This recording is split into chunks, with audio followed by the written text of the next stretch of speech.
Réussir le TCF Canada, ce n'est pas qu'une question de français, c'est avant tout une question de stratégie. On pourrait croire qu'un bon niveau de français suffit, hein, mais en réalité, c'est une autre histoire.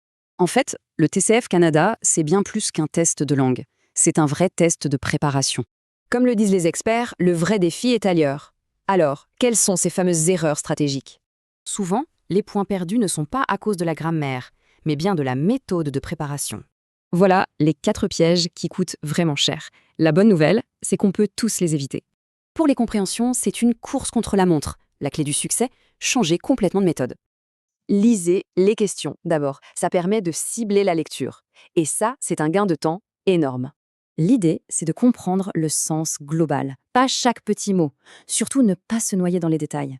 Maintenant, les épreuves d'expression. Pour avoir un bon score, tout est dans la structure et la précision. Ici, on teste la clarté et la cohérence, bien sûr, mais surtout, la capacité à gérer la pression. Chaque tâche a ses propres règles et un nombre de mots précis.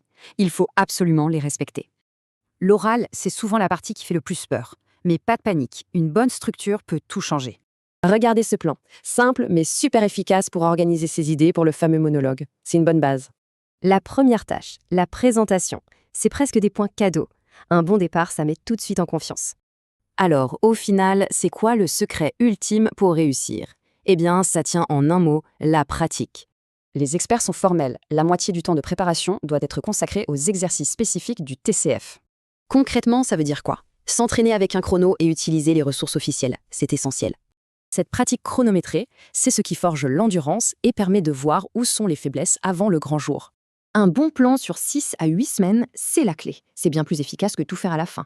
La réussite, ce n'est donc pas de la chance. C'est un plan bien ficelé pour transformer ses faiblesses en véritables atouts. Rendez-vous sur notre site pour en savoir plus.